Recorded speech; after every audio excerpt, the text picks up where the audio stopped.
Summer క్యాంప్లో భాగంగా farmers ఎట్లా పంటలు పండిస్తారు, అలాగే వాళ్ళ కష్టం ఎలా ఉంటుంది అనేది మన స్టూడెంట్స్ ప్రాక్టికల్గా వాళ్ళు కూడా వాళ్ళకి హెల్ప్ చేస్తూ తెలుసుకుంటున్నారు.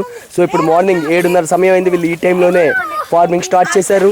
సో అక్కడ వీళ్ళు ఫార్మింగ్ ఎలా ఉంటుంది అనే విషయాన్ని వాళ్ళని అడిగి తెలుసుకుంటూ, ఫ్రెండ్స్ మనం తినేటువంటి ఆహారం ఈ విధంగా పంట పండించడం ద్వారా, అంటే పొలం పని చేసి పొలాన్ని దున్ని విత్తనాలు వేసి సో దానికి మళ్ళీ ఎరువులు అవి వేస్తూ మొదలు కట్టి నీళ్లు పోసి ఎంతో శ్రమ పడితేనే మనం తినేటువంటి ఆహారం వస్తుంది.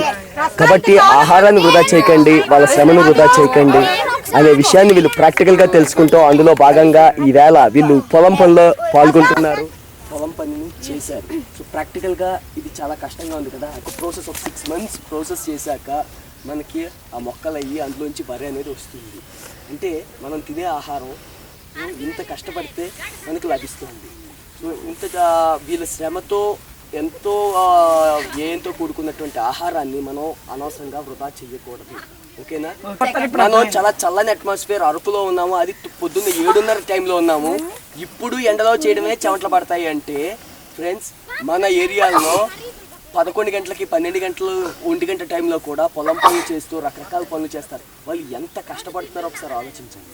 సో మన పేరెంట్స్ వల్ల మనం ఎన్ని కంఫర్ట్స్ను అనుభవిస్తున్నామో ఒక్కసారి ఆలోచించండి. ఒక్కసారి థ్యాంక్స్ టు పేరెంట్స్, ఒక్కసారి క్లాప్స్ ద్వారా మనం మన పేరెంట్స్కి థ్యాంక్స్ చెప్తాం. రైట్? మనం ఏమాత్రం కష్టపడకుండా మనకి ఎన్నో కంఫర్ట్స్ వాళ్ళు అందిస్తున్నారు.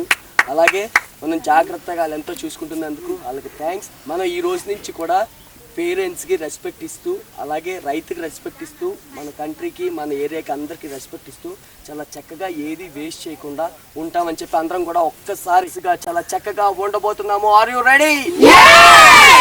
గుడ్ మై డియర్ ఫ్రెండ్స్, ఇదే కమిట్మెంట్తో ఇలాగే రన్ అవ్వండి. కంగ్రాచులేషన్.